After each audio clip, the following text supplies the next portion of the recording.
Okay, I think we'll get started. So welcome everyone. For those of you who are new to our seminar series, I'm Joan Silk and I'm a professor in the School of Human Evolution and Social Change.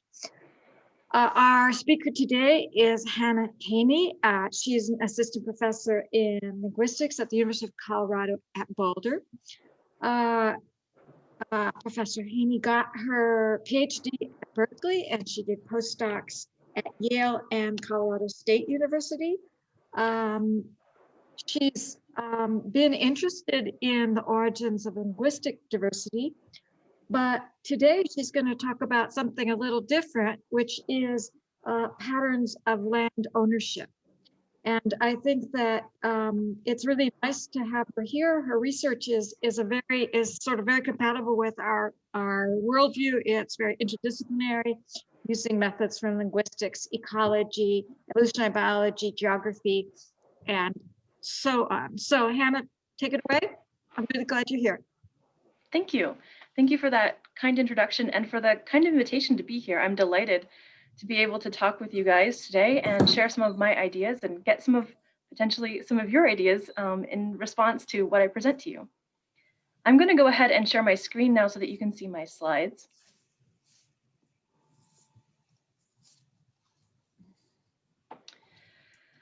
So as Joan mentioned, I am a linguist by training. My PhD is in linguistics, and I'm currently an assistant professor in linguistics at the University of Colorado Boulder. My work has focused a lot on language diversity and how languages evolve over time. And this has also brought me into contact with thinking about how language evolves in concert with other elements of cultural evolution. So today I'm actually not going to be talking about language, but I'm going to be talking about land ownership. This is something that has become interesting to me as I've tried to understand how language diversity evolves and how that relates to things like subsistence and human biogeography more generally. So just to kind of introduce what I'm going to be talking about today, I think that this audience is probably very aware that land ownership plays a role in many other elements of human culture. For example, land ownership has a function for structuring how humans relate to their environments in terms of resources and how we use and create resources. This can lead to the structuring of human economies and also the organization of people within communities. So land ownership is really central to a lot of other elements within human culture. This, of course, has inspired a lot of fascination with land ownership since at least the 17th century philosophizing of people like Hobbes, Locke, and Hume, but also into the early theories of cultural evolution. People like Lewis Henry Morgan's Ancient Society incorporated land ownership and land tenure into theories about how culture evolves more generally. There's a lot of theory then, and the question that I'm going to be asking today regarding land ownership is, what can we learn from the temporal and spatial patterns that exist in land ownership norms across Bantu-speaking societies? So I'm taking a case study and trying to understand how looking at the patterns that exist in land ownership in these societies using a couple of different lenses can help us understand the evolutionary dynamics that shape land tenure systems. Now, you might be wondering why a linguist is talking about land ownership to you today, especially given that my work has, one prong of my work has focused a lot on language evolution and language diversity. Well, that's where my interest in cultural evolution started, was in why do we find the patterns of language diversity that we find in the world, and taking kind of a historical linguist approach to understanding diversity patterns. Over time, I evolved from a traditional historical linguist, a sort of neo-grammarian historical linguist, to somebody who thinks about language change as a form of cultural evolution and trying to contextualize what we know about how languages change in terms of how cultures evolve more generally. This brought me to thinking about the coevolution of language and other elements of culture. For example, I work a lot on the Uto-Aztecan language family. And some of you might be aware that that's a language family for which there are some debates about how language interacts with other elements of culture and creating the diversification and expansion of that family. So the language farming dispersal hypothesis is a really prominent theory about how language interacts with other elements of culture in spreading language families, in language diversification. And so this brought me to think about other elements of culture, in particular, elements of culture that relate human beings to the land that they occupy. So this generated an interest in human culture more generally, and specifically brought me in contact with studies of subsistence and land ownership. What I'm presenting today is part of a larger interdisciplinary collaboration. So there's a whole set of people that I've been working with to bring together a number of diverse perspectives on subsistence and land tenure, including perspectives from biology and ecology, from anthropology, and of course from linguistics.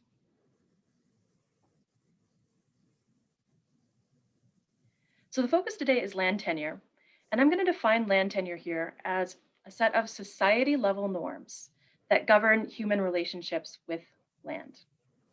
And specifically, I'm looking at ownership. So to narrow this large space of land tenure, which involves things like usufruct rights and various different ways people interact with the land, I'm going to focus in on ownership of land. To operationalize this idea of land ownership, I'm going to provide a definition where land ownership in this study is a set of society-level norms that determine how people use, control, and redistribute land. So those are the three primary functions that we use to identify land ownership norms in ethnographic literature. The data that I'm using for this study was coded from ethnographic descriptions of individual societies based on 4 theoretically motivated categories of land ownership.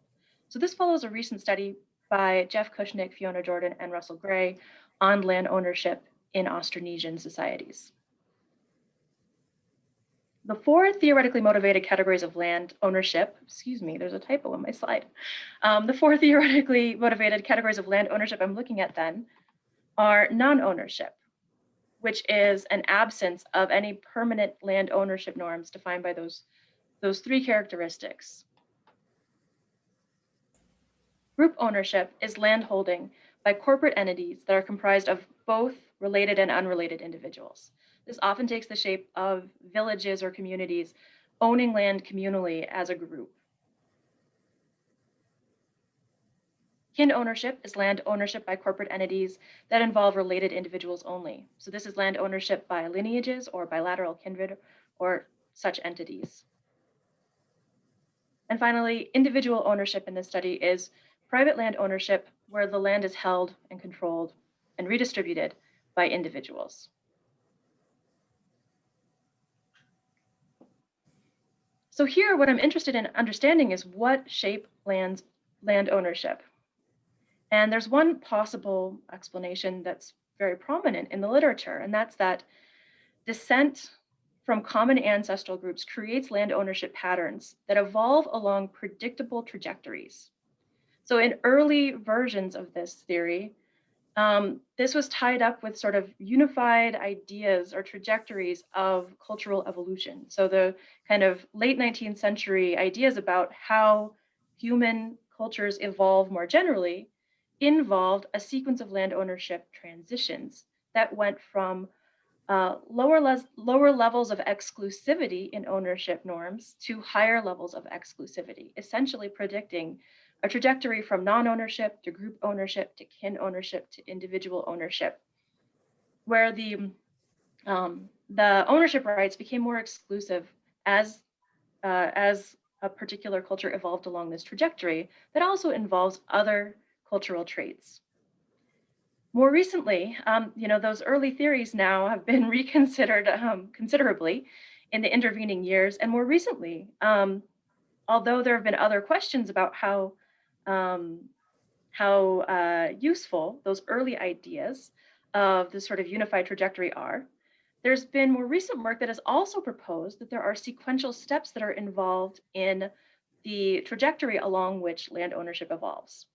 So the jumping off point here is a paper that was written by Jeff Kushnick, Fiona Jordan, and Russell Gray in 2014 that demonstrated that in Austronesian cultures, land ownership evolves by sequential steps.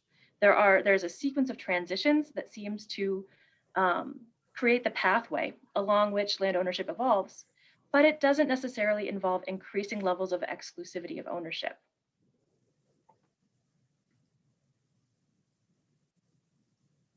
So in the Kushnick et al. Paper,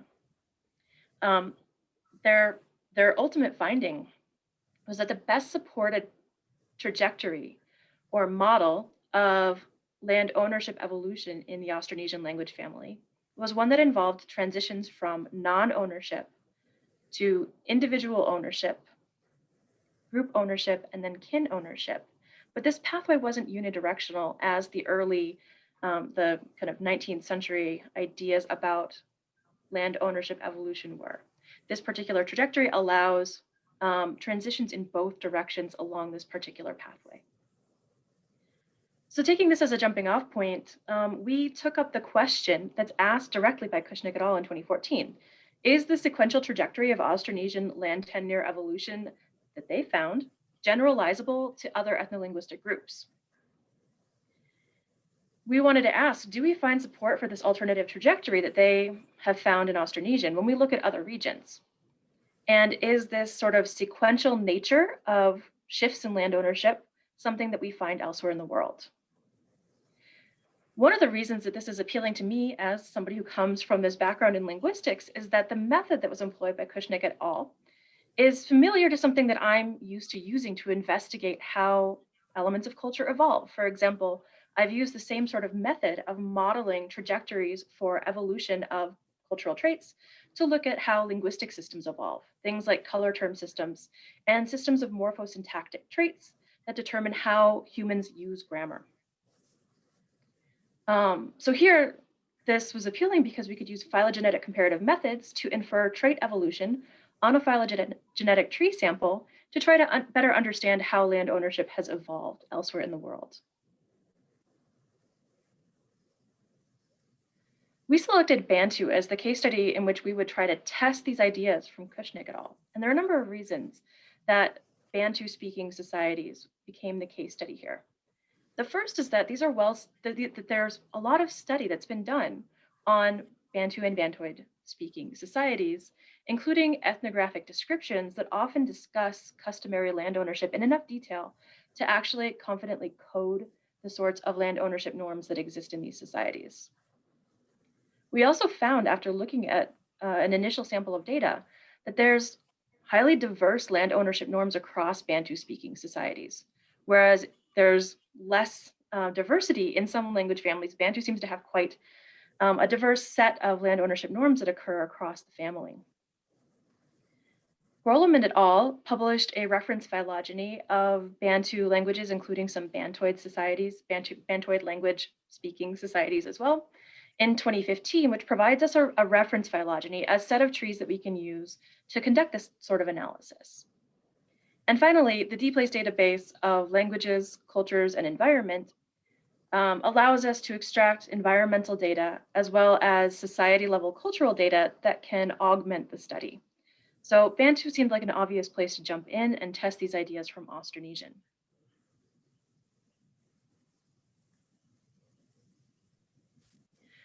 As I mentioned before, what we coded were essentially the customary norms, which meant that we had to read ethnographies carefully and exclude information about land ownership norms that developed as a result of post-colonial contact and changes, more recent changes, to these particular societies. So we coded things where there was some evidence that the norm that we were coding existed prior to colonial contact or political reorganization as a result of colonial contact. For example, in some societies, we found that during the 20th century, tax systems were imposed that required individual ownership of land for taxation purposes. In those cases, we coded the information in an ethnographic description that described the land ownership norms prior to those political and economic reorganizations. In our sample, we were able to find information for 73 Bantu and Bantoid speaking societies, for which we could find a phylogenetic classification, that is, there was a taxon in the Groleman et al. Tree that corresponded to that society.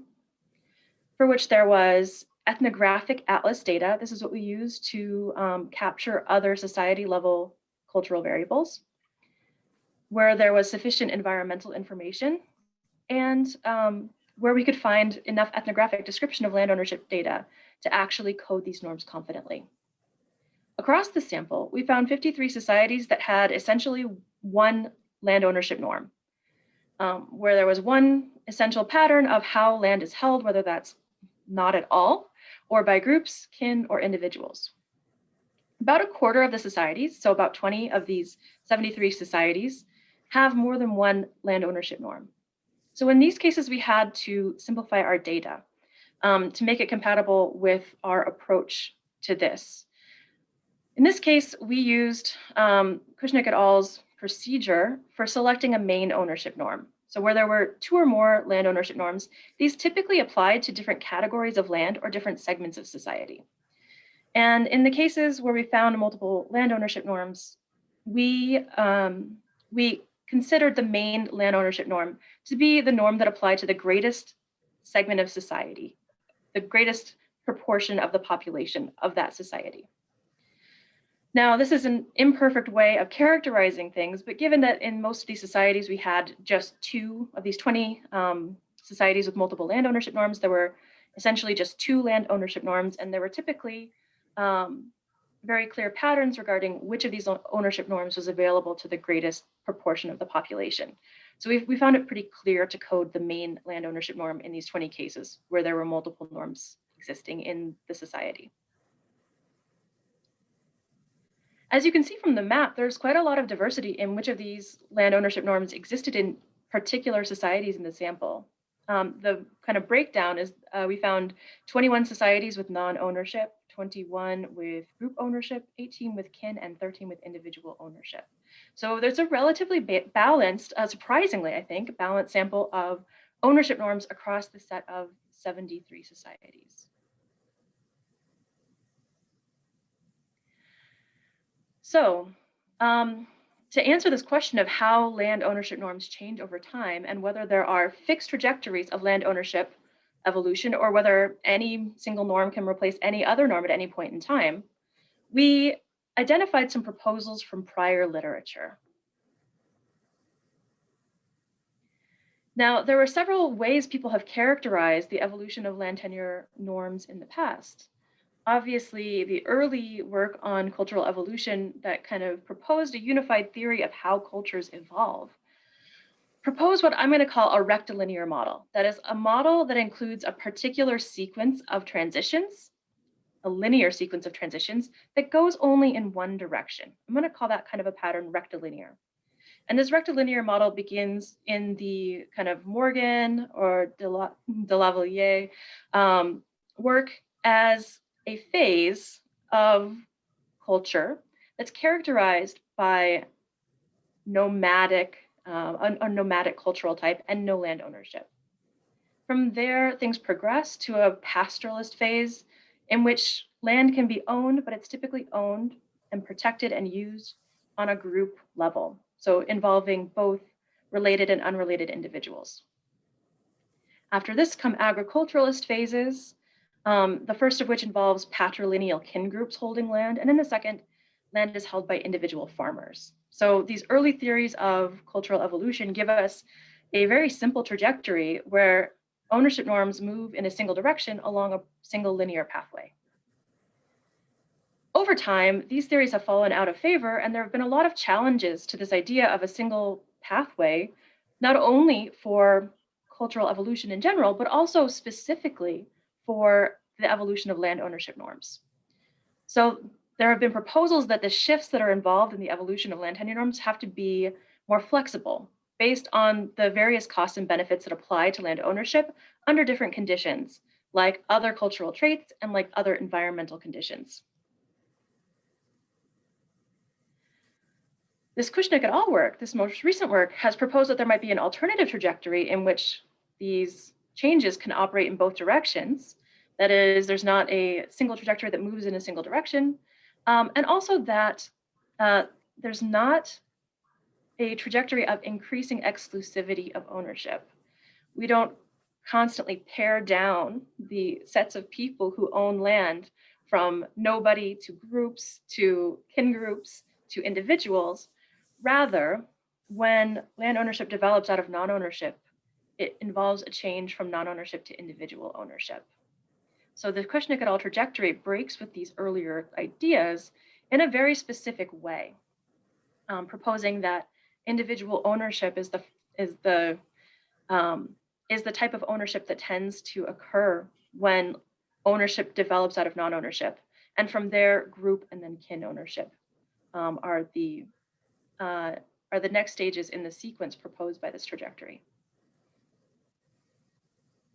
To look at this in Bantu, we used a tree sample that was generously provided to us by Groleman et al., whose 2015 paper looked at the expansion of Bantu, the Bantu language family across sub-Saharan Africa. So this tree sample was based on cognate data, shared inheritance of words for 100 meanings across 424 Bantu and Bantoid languages.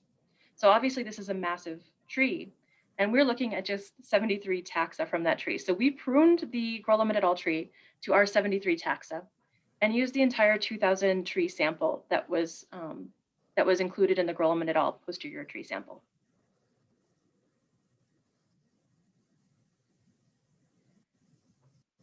So I implemented the analysis here using Bayes traits V3, which is a multi-state phylogenetic comparative method that Pagel et al. Developed earlier in the 2000s. This method uses a continuous time Markov model to infer the evolution of a categorical trait on a tree or the trees in a given tree sample.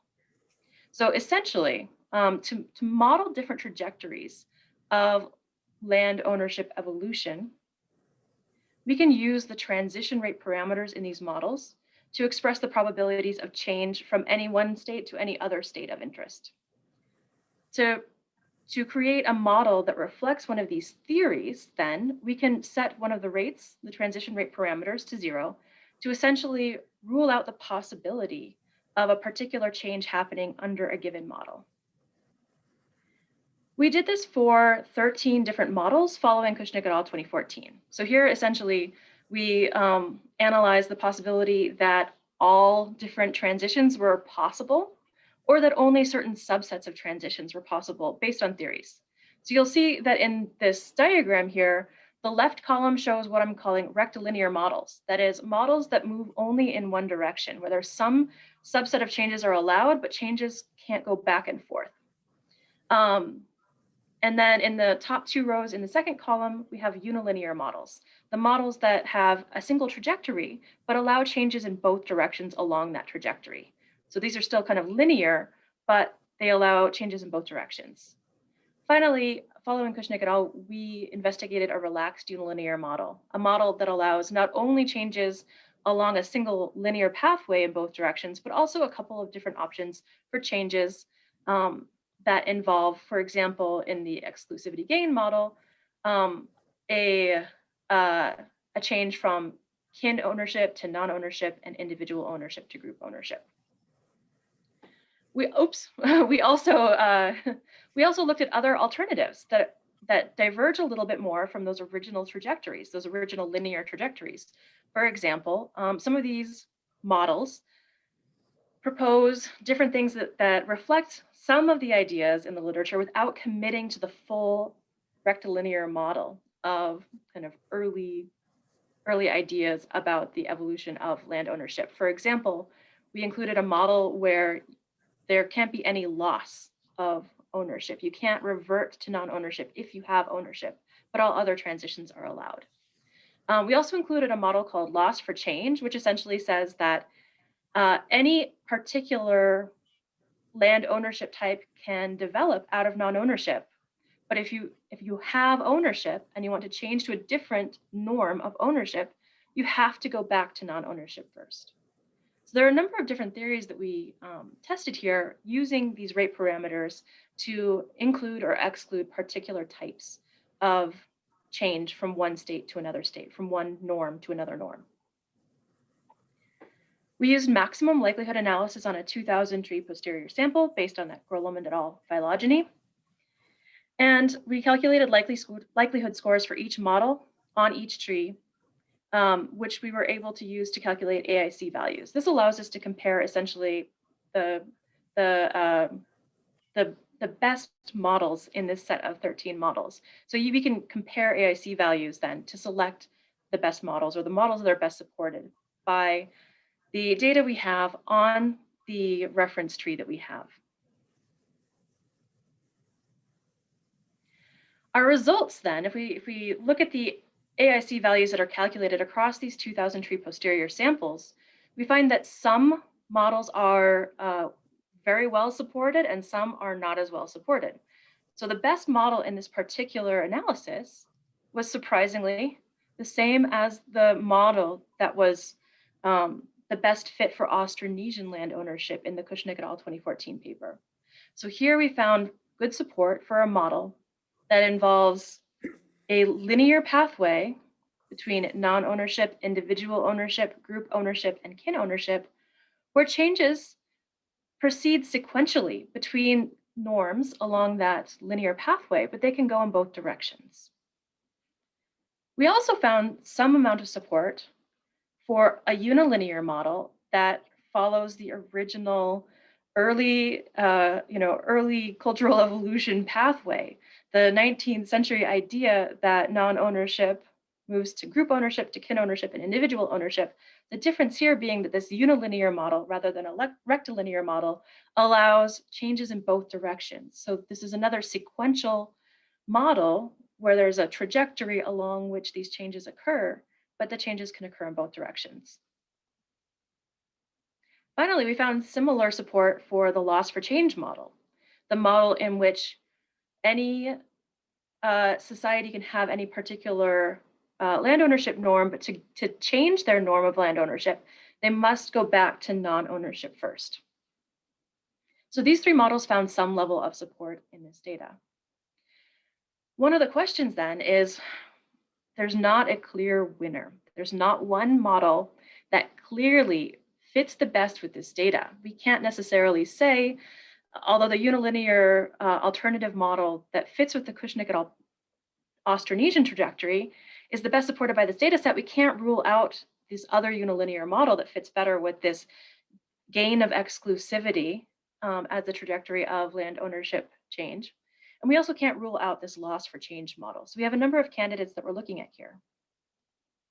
One of the things we did to try to understand this was look at the actual phylogenetic signal that's encoded, not in the entire data set, but for each individual land ownership norm. So here we binarized each norm. Does a society have group ownership? Yes or no. Does it have individual ownership? Yes or no. And we calculated the D statistic for each of these binary characters on the tree sample and on a maximum clade credibility tree that we have for this set of societies. So just to kind of help with interpretation, this D statistic has some benchmarks. If D equals 0, that reflects a distribution of traits on a tree that resembles what we would expect if evolution happens under Brownian motion.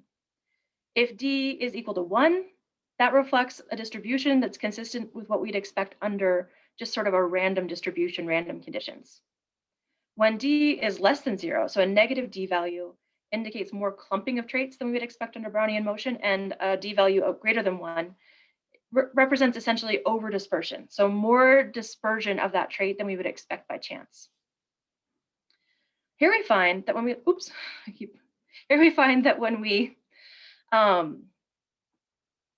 when we calculate the D statistic for non-ownership group and group ownership, we have relatively high D statistics that are significantly different than 0. That is, they don't resemble what we would expect if there's a lot of phylogenetic signal, a lot of signal of vertical transmission of this particular trait.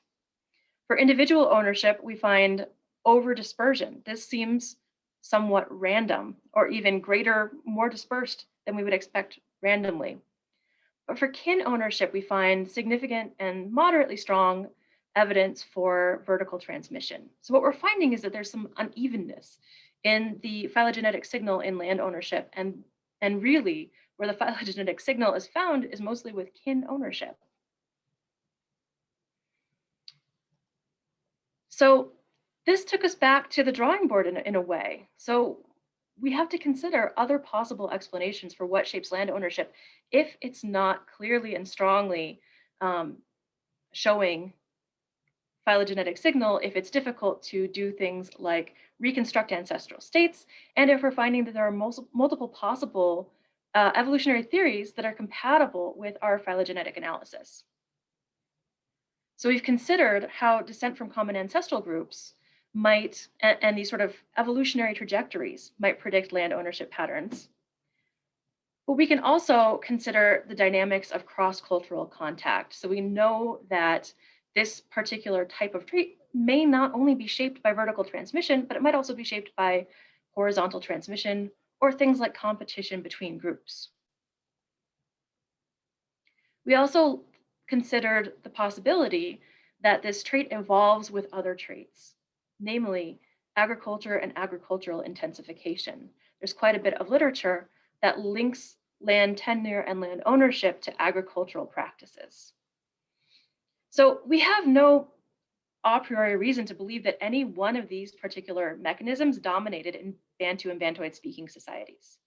We find shifts of agricultural practices in the family. Yes, this family is mostly agricultural, but there are big differences in the extent to which individual societies in this family rely on agriculture. There are also differences in how much intensification of agriculture occurs in each of these societies. We know that this group has expanded across a wide swath of sub-Saharan Africa and has encountered different environmental conditions in different parts of that continent. So there's reason to believe that there's a range of different pressures and biases that impact how land ownership norms have come to be in these societies. So we have to think about, to what extent can we find evidence for any of these particular ideas about what shapes land ownership? Oops, I forgot. I mentioned just a moment ago, there's also environmental conditions that could shape this. So again, we have to consider what evidence there is for any of these possible contributing factors.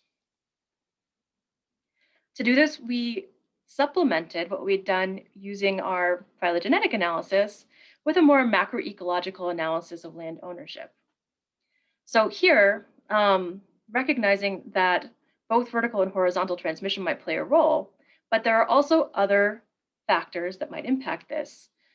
We decided to look at the research on territoriality and resource defensibility. So there's a lot of theory that suggests that when resources are dense and predictable, the benefits outweigh the costs for defending those resources. There's been some, there's been competing evidence about whether this is actually something that would influence land ownership. So we decided to test this. We also decided to test the relationship between specific ownership norms and how well suited they are to particular subsistence strategies and practices. So to do this, we used logistic regression and a multi-model inference approach after Burnham and Anderson. Because we were using a logistic regression approach, we recoded land ownership as just a binary variable. Now, initially we looked at different ways of binarizing this, but ultimately we used a contrast between any ownership norm, any private ownership, that is group ownership, kin ownership, or individual ownership, all counted as having some sort of ownership norm, versus non-ownership of land. In this logistic regression model, we included the subgroup classification of a particular society's language from glottolog as a random effect to help account for shared ancestry. So in other words, to try to make sure that what we were looking at here was not exactly the vertical transmission that we just looked at with the prior analysis, but rather all of the other elements that might come into play in shaping land ownership. We included this sort of language classification information as a random effect. So our predictor variables then included environmental conditions, subsistence practices, and the land ownership norms that exist among neighboring societies. Our subsistence variables were intensive agriculture, which was binarized based on the ethnographic atlas information about agricultural intensification. So here, basically, that encodes whether or not a society practices some sort of intensive agriculture. Um, Extensive agriculture and horticulture were treated as non-intensive agriculture, as was non-agriculture, as no agricultural practices. We also included a measure, a quantitative measure of how reliant a society is on agriculture for their subsistence. Now, this was a little bit tricky, and here we relied on a prior study by Villela et al.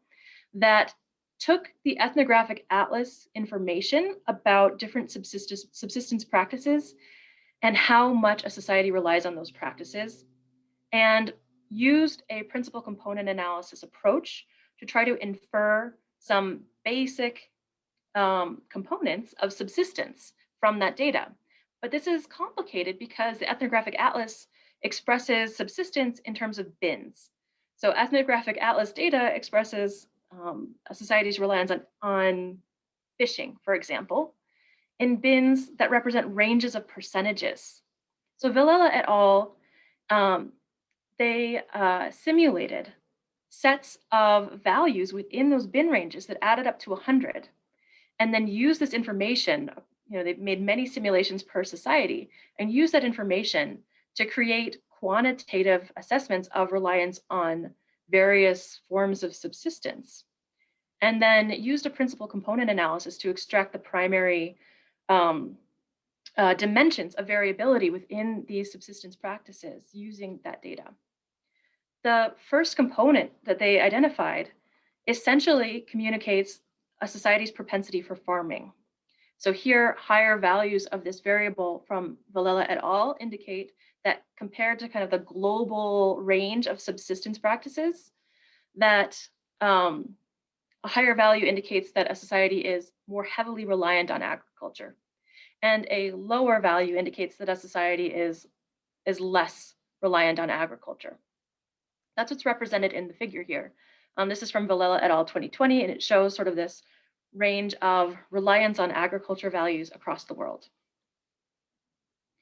We also included 4 environmental variables. One of these was just distance to coast. How far are you from a coastline? Which is shown to be important in other work that we have done on human subsistence and land ownership. So we included that here as well. We also ran a principal component analysis on several environmental variables and derived 3 variables that express different environmental conditions. Lastly, we included what we call a neighbor effect, which expresses something about cultural contact. Now here, the neighbor effect expresses the proportion of 8 nearest neighbors, that is the 8 most spatially proximal societies that have some sort of land ownership. So this is essentially a measure of, do your neighbors own land? And just to fill you in on what the environmental component of this model looked like, we used a variety of environmental variables that capture climatic conditions, environmental productivity, and the predictability of conditions at a particular location. We ran a principal component analysis on this on centered and scaled data across the entire region of sub-Saharan Africa in which these societies sort of exist. And then we extracted data from this for each individual society. We found in our principal component analysis that there were 3, the best solution involved 3 components. The first of which we call environmental productivity. The things that load on it are net primary productivity, mean precipitation, and temperature variance is loaded negatively on this. So this seems to be a good measure of productive environments. Our second component was elevation heavily loaded on our second component and temperature negatively loaded on this component. So we called this component mountains. These are the conditions we expect in higher elevation locations. And finally, we found a third component on which precipitation variance and variance in net primary productivity loaded heavily. So we called this productivity uncertainty. This is rather nice because the variables that fall out naturally from the environmental conditions in this area correlate well with some of the theories about what drives land ownership norms. In particular, productivity and the uncertainty of productivity tie in well to resource defensibility theory.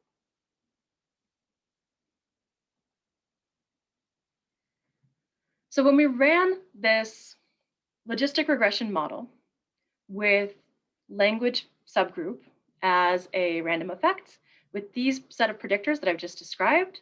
And then we did multi-model averaging, that is based on the AIC weights. So for every model, we calculated an AIC. And from that, we determined what weighting that model should be given if we were to combine all of these models together. So the AIC weight of the best model here was 0.09. Based on the Burnham and Anderson model, this suggests that model averaging is an appropriate way to consider the range of possible solutions that this logistic regression approach provides.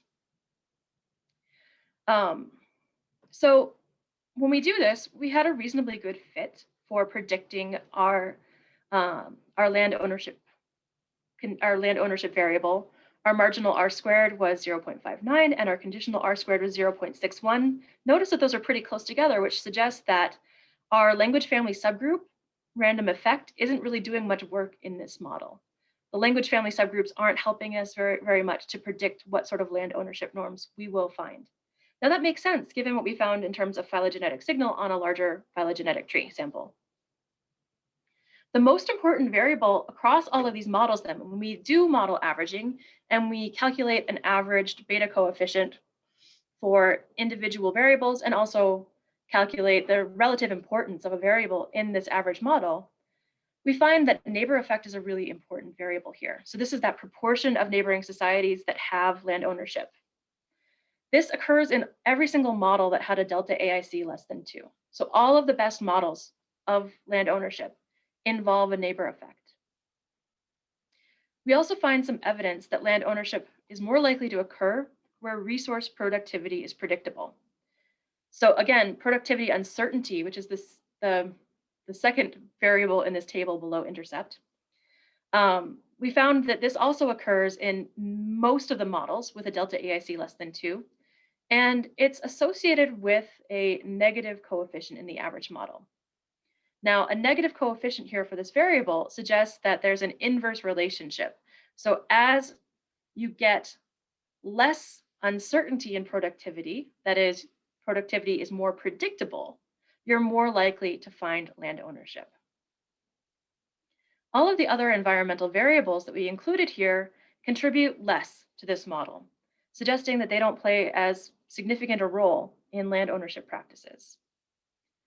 Importantly, reliance on agriculture and agricultural intensity are also somewhat less important in these models.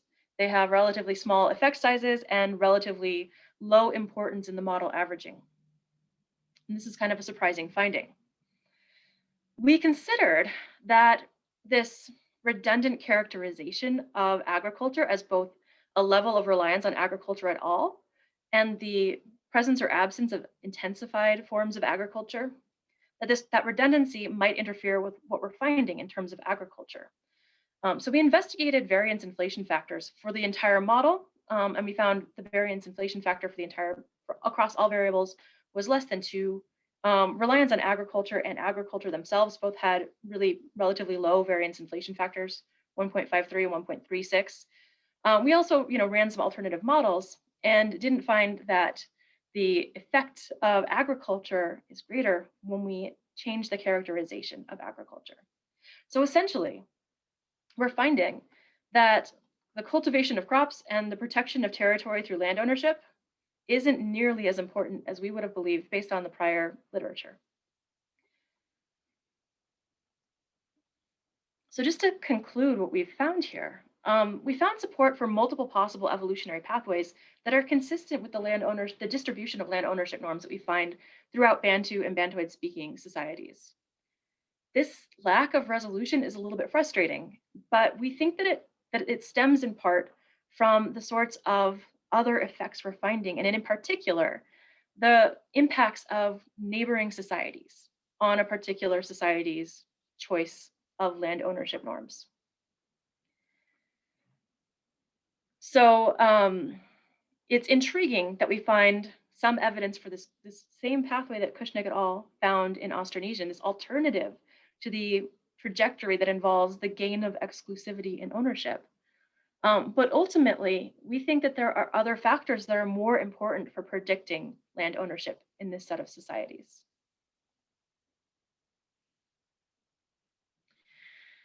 Regarding agricultural development, this plays a massive role in prior discussions of land ownership norms. We might think that societies with intensive agriculture or societies with more reliance on agriculture would be particularly likely to have some form of land ownership. That is, it would be more important to protect and own and transmit wealth through land if you practice agriculture or intensified agriculture. But these are not important predictors in our models.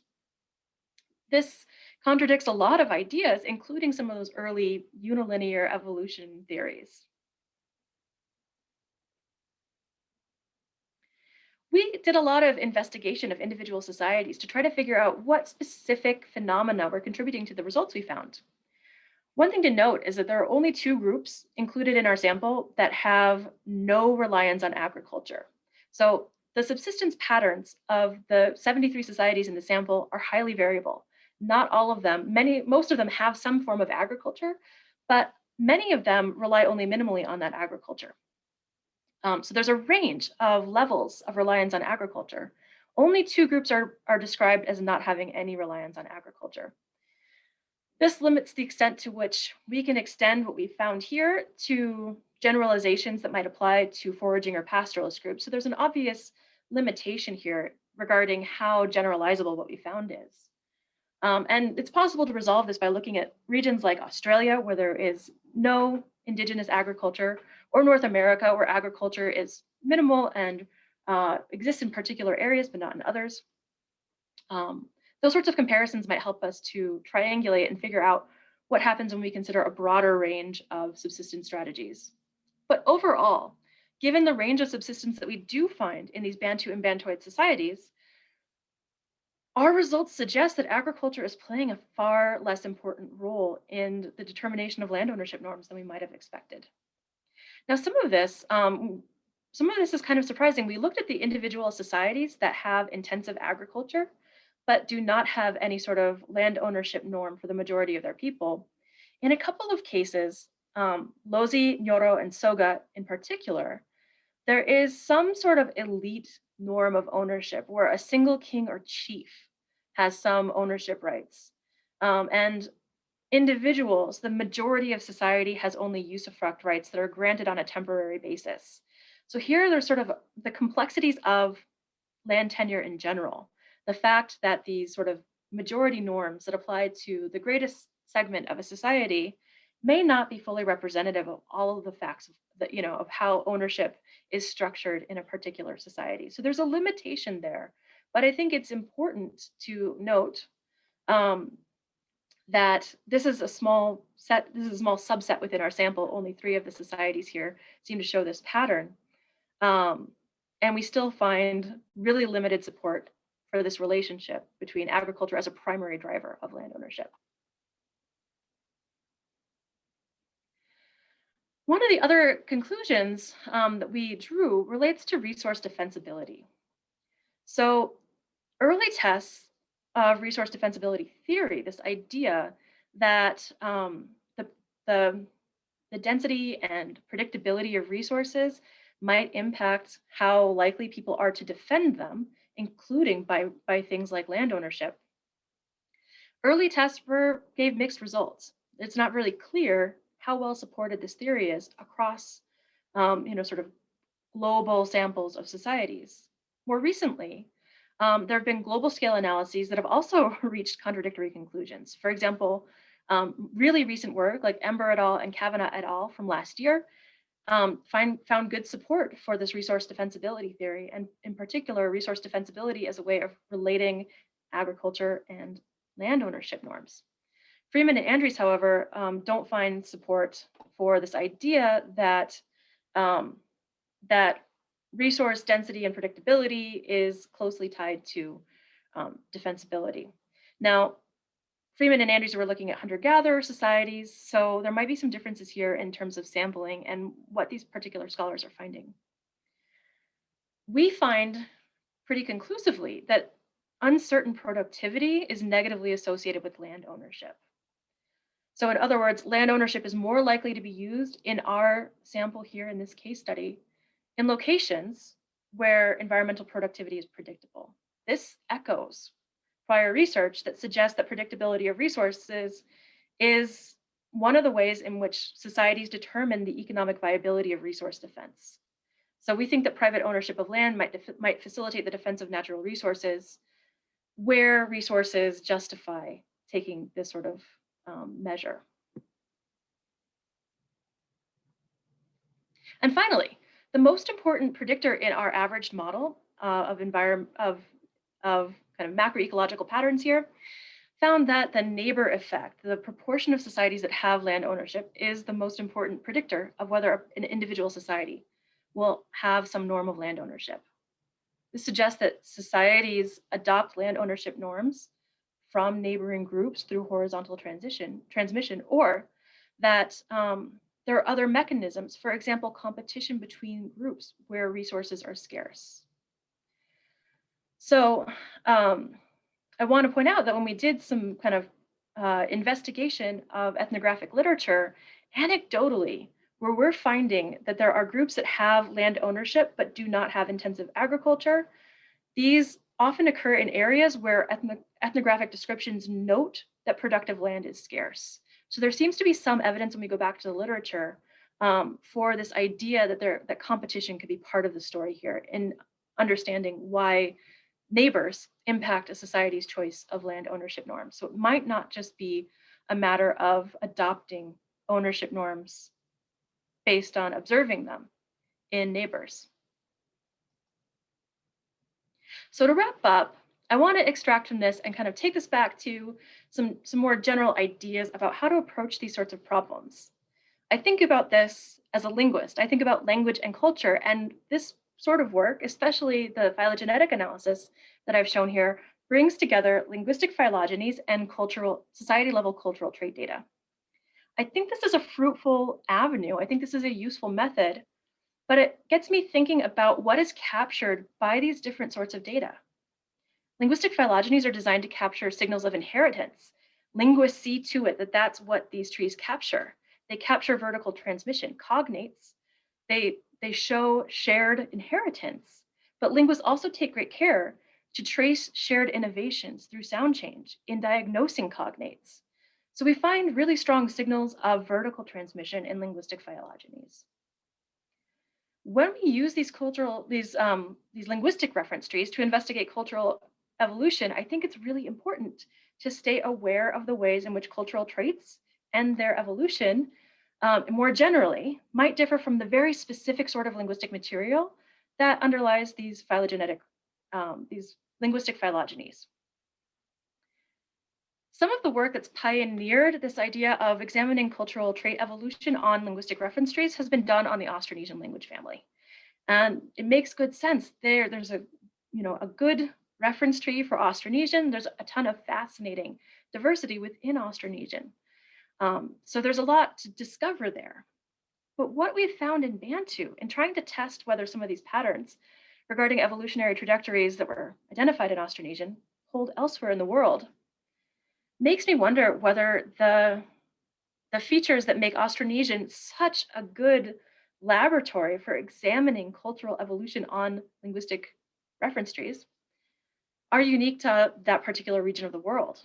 The sort of pulse pause expansion that happened in the Pacific, this ecology of remote islands that sort of limits to some extent the various contexts that are happening between people, the fact that some of this expansion, much of this expansion, happened into previous uninhabited territories, makes me wonder if you'll find clearer and stronger vertical transmission signals in cultural traits in Austronesian societies than in regions that are characterized by prior occupation and contiguous lands. In other words, the question that Kushnick et al. Proposed in 2014 of how much of what they found in Austronesian is generalizable might not be entirely about these evolutionary trajectories. It might be how those evolutionary trajectories interact with other pressures, such as environmental adaptation and cultural contact. So ultimately, as a linguist who works in this sort of broader realm of cultural evolution, these findings from Bantu, looking at land ownership, suggest to me that there needs to be some caution in approaching cultural trait evolution with linguistic phylogenies and thinking about how we can use multiple methods and kind of take involve multiple perspectives in analyzing these kinds of questions. That is all I have for you. I'd like to thank my many collaborators and thank you all for being such a lovely audience to talk with today. I'm going to stop sharing for a moment so that I can see your faces, and I can bring slides back up as needed if you have questions. Okay, great. So I guess just speak up if you have questions. If there's problems, I will moderate, but. I have a question. Oh. Okay, so Mike, and then I saw Charles's hand up. You can put your hand up and I'll write down your name. I think most anthropologists and probably economists would say that the main determinants of the form of land ownership is whether you have a state institution and a strength of social classes. But I didn't hear anything about those. Yeah. We actually did not test those particular theories, to be honest. We were focused primarily on this trajectory idea and also resource defensibility theory. That's driven a lot by some of the ideas that have been tested by some of my collaborators, in particular Jeff Kushnick, who was obviously the author of the Kushnick, one of the authors of the Kushnick et al. Study, and also has worked a lot on land tenure from this perspective of resource defensibility. So those are good ideas for things that we should expand to test more to see if we find more clear-cut answers to these questions. Thank you. Charles? You're muted. Of course. Could you go back to, first I was saying thank you for your talk. I have a question about the first part of your talk about the evolutionary trajectory of land ownership norms. If you could go back to that slide with the results, you know, the AIC scores and the different models. Yeah, let me pull that up and then I will. I need to see it to ask my question. Absolutely. Let me pull it up and then I will share it here. Thank you. Just a second. Navigating Zoom. Oops.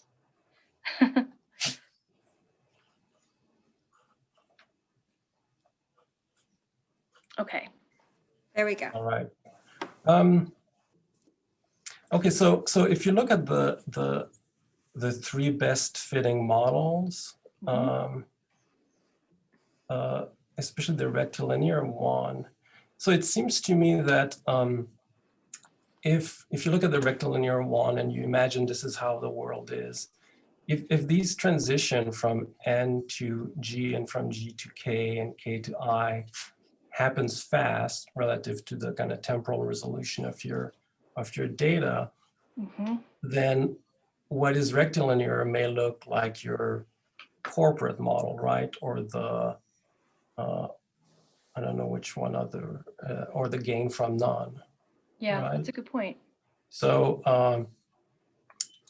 the evolutionary pathway was N to G, G to K, but what you're observing is, but it looks like in your data as N to K, right? Yeah, yeah. Like something like in gain from none. So maybe your best fitting models here are actually supporting the rectilinear model of evolution, right? The high fit of corporate and the high fit of gain from none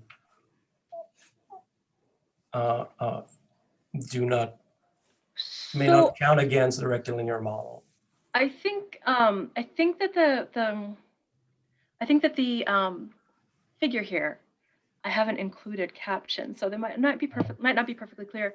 This is expressing the AIC levels across the 2000 trees. So here, the differences between models would express the delta AIC, where the lowest AIC value corresponds to the best model.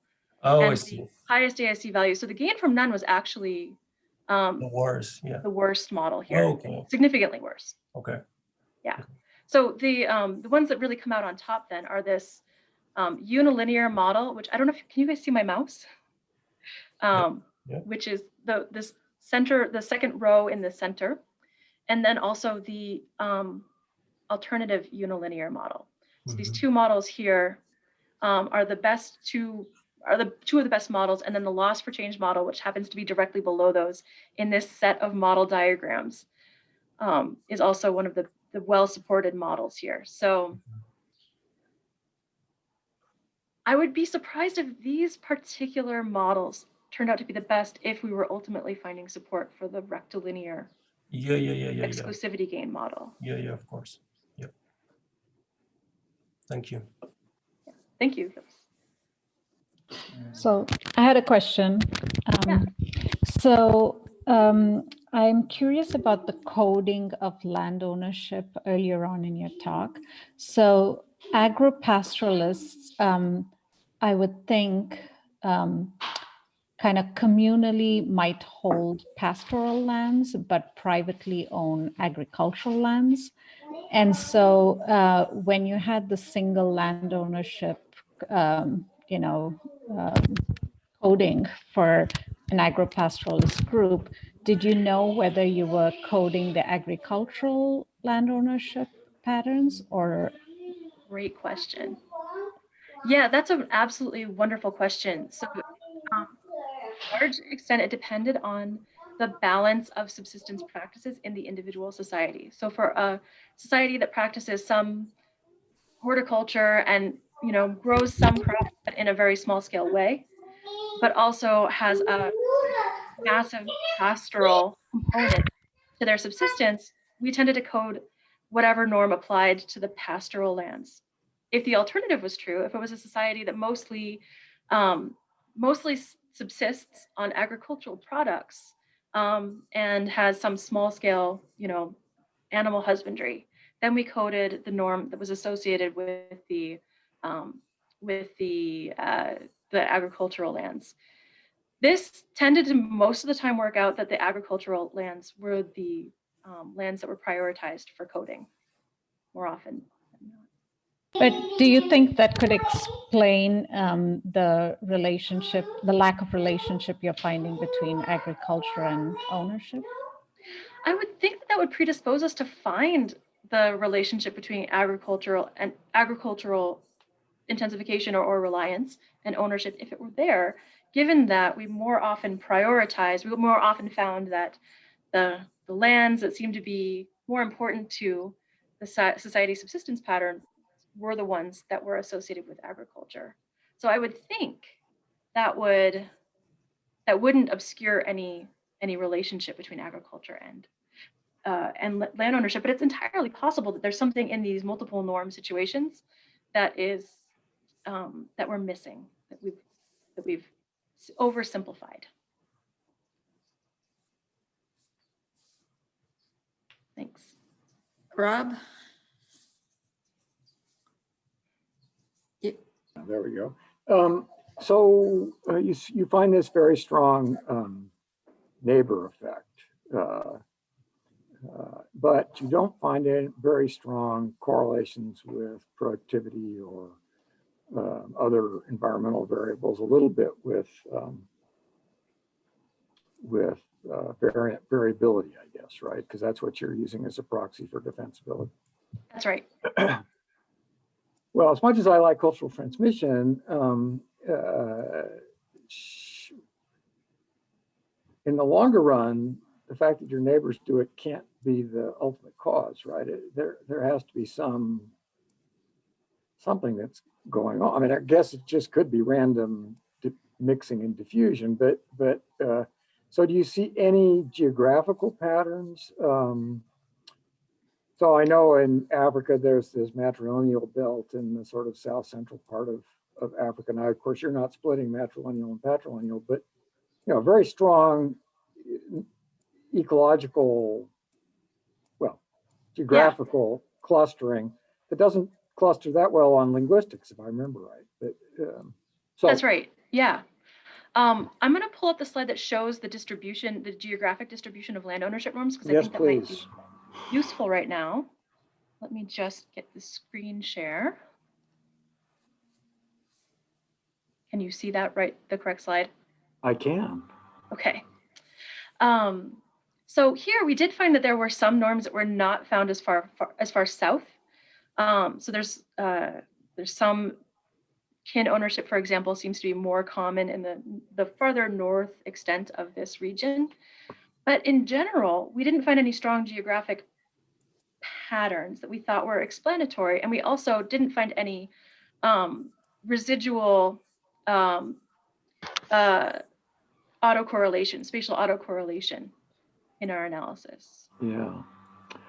Could I ask a kind of, the red dot on the border of Botswana, and is that Botswana people? Do you remember? On the border between South Africa and Botswana, there's one group you've got coded. I would have to look back at That's my okay. data to figure out which society that is. I apologize. I think that would be Zimbabwe. If you're talking about the red dot right on the border. No, it's not in Zimbabwe. It's on the border of that one. It's on the border of Botswana. It's right almost where Habarani is. It might be where you'd put the Botswana. I don't know. So our geographic coordinates were extracted from DPlace. So we've just used their lat-long coordinates for individual societies. And I'd have to go back and pull up some data to figure out exactly which that is. I just know a little bit about them, and I was just curious.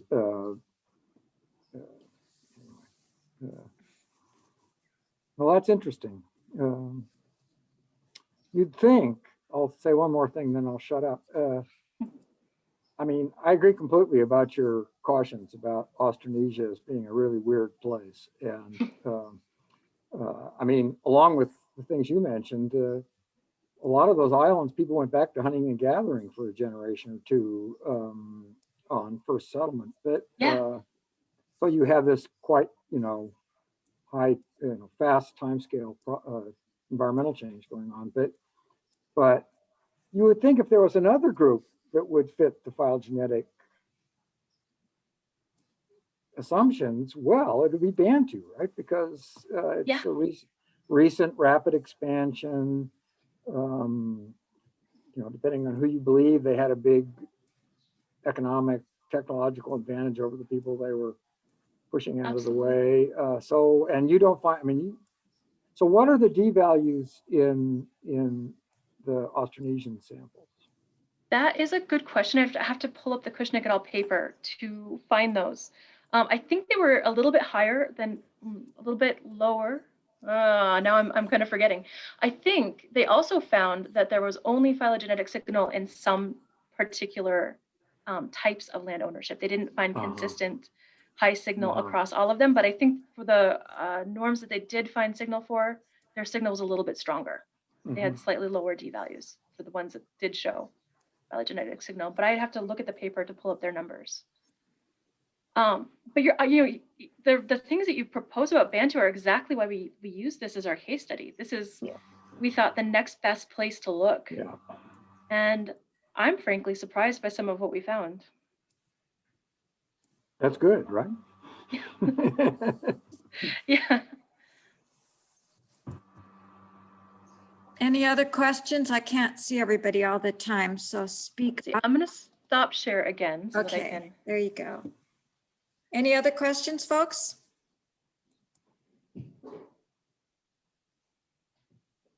Okay, well, thank you so much once again for joining us, and hope we get to meet in person sometime. And see you all here again in 2 weeks. Okay, great. Thanks again, very everybody. much, Anna. Thank Thank you. you.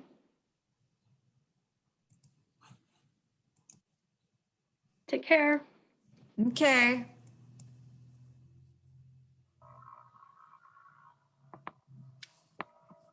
I'm going to stop.